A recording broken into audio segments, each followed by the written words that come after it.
Hey everybody, it's Randall Muffins, and today I want to share with you my first PSA submission for the year. So it's been a couple years since I've submitted anything to PSA.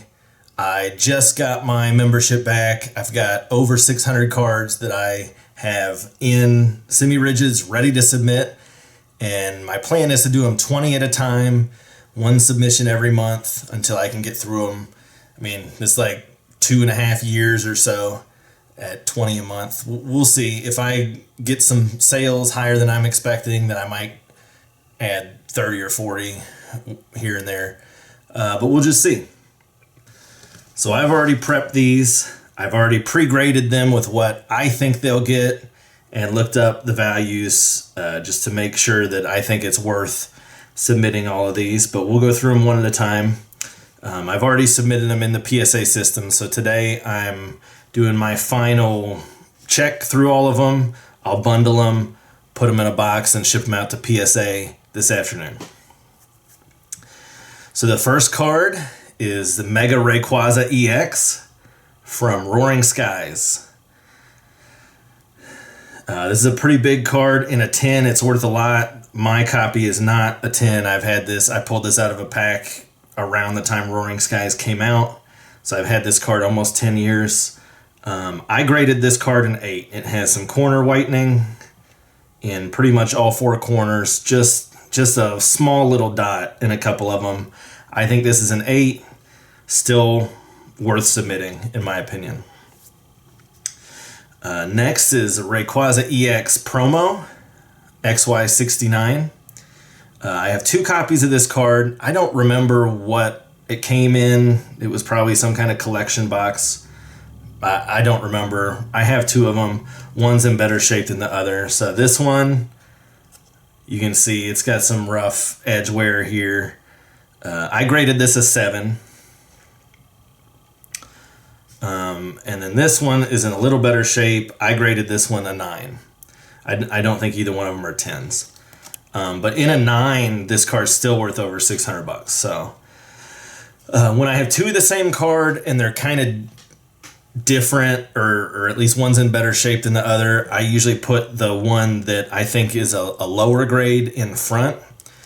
I don't know if it matters, but to me it makes sense. The psychology of the grader would look at the first card, grade it, and then look at the second card and think, oh, this one's in a little bit better shape. So if they graded, I know this is not a 9, but if they graded this one, the first one a 9, then maybe the second one they'd say, oh, this one's in a little bit better condition, it's got to be a 10.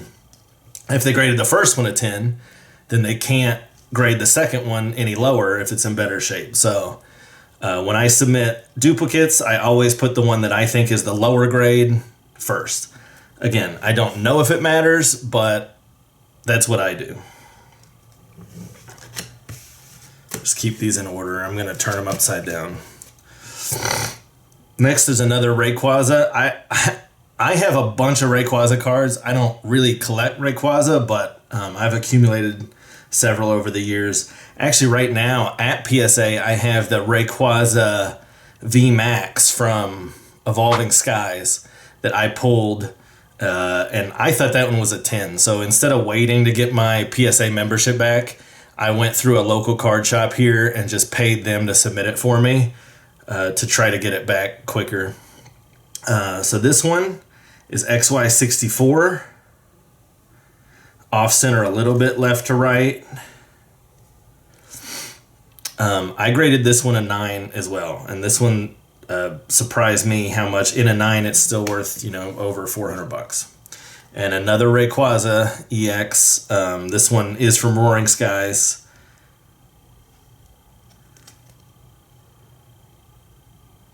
So I have this one as a 9 as well. Next is Pikachu from Celebrations. So I opened up a ton of Celebrations. I have a lot of this card.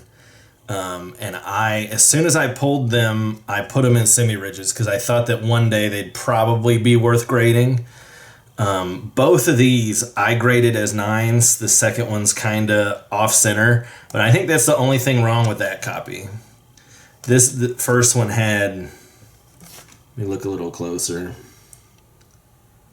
Yeah, there's a little bit of whitening in this corner here. So this one's centered better, but has a little bit of wear on the corner. This one, the edges and corners look really clean, but is a little bit off center. If they come back 9s, like I think they are, they're only worth like $25. I can probably get my money back out of them. But if they hit a 10, this card's worth over 900 in a 10. So I thought it was worth the gamble to submit a couple copies. This next card is kind of a gamble too. The Greninja Star that was the promo in the Elite Trainer box for Celebrations. Like I said, I opened up a ton of Celebrations. I thought it was a really cool set. The Classic Collection I'm trying to complete. So I have maybe like 6 or 7 of these that I pulled out of ETBs, and I graded a couple and they came back 8s. So I was kind of disappointed with that, but the prices of the 10s are just climbing right now. It's like over $1,500 in a 10. So again, these I graded 9s. I think that they're pretty solid 9s, but in the off chance that I get a 10, again, I think it's worth the gamble. And when putting together a submission, I try to have maybe like a couple PC cards that aren't that much value add. Maybe about half the submission is pretty solid cards that I feel like are a good chance of value add. And then I like to throw in a couple gambles, and if I hit one every other submission or so, every once in a while, it pays for the whole submission. Like if one of these two gets a 10, then I'll make double what this submission costs. So throwing in a chance. And again, these Mews from Celebrations are kind of along the same lines. Again, with the Pikachu, as I was opening Celebrations, these were not hard to pull. I have maybe 12 copies of these. I pulled the best ones that I thought. I haven't graded any of these yet, but they have been in semi-rigid since I opened them in 2021. So I've had these for 5 years, just protected and waiting to see if they would be worth grading. And so I'm going to try on a couple of them. This first one I had as a 9. Let me look. Yeah, there's a white dot here in the bottom corner. I don't think that's 10 worthy. It's a little off center too. I think if the corners were clean, it could get a 10, but this one I have as a 9. This one I graded a 10. So the 10 is worth over 500. So if this gets a 10, then I'll be real happy. I've got a couple Mews from Fates Collide. This is an older set. This is a XY era set. I pulled these myself too. These aren't real crazy in value, but Mew sells pretty good, and like I said, I want to make sure that I had some very predictable value add. So if these cost 25 to grade, I think that I can at least get 60 or 70% profit back on those that money spent. This is a big one. Special Delivery Charizard. This is my only copy. I was only able to secure one of these when it released from the Pokemon Center a few years ago. Centering looks really good. I think there's this corner has a few different white dots around there of some wear. Looks like one here too. So I've got this one as a 9. The value between 9 and 10 is a huge difference. So I'm hoping that I get a grader who is sympathetic to my cause, but I'm expecting a 9 from this one. And then I have 2 sets of the promo cards from the Charizard Ultra Premium Collection that came out a few years ago. The V Max, and the V Star. And again, with the duplicates, I put the one that I think is the lower grade or most likely to get a lower grade in front. So this Charizard V, I graded as a 9. This one is a little cleaner.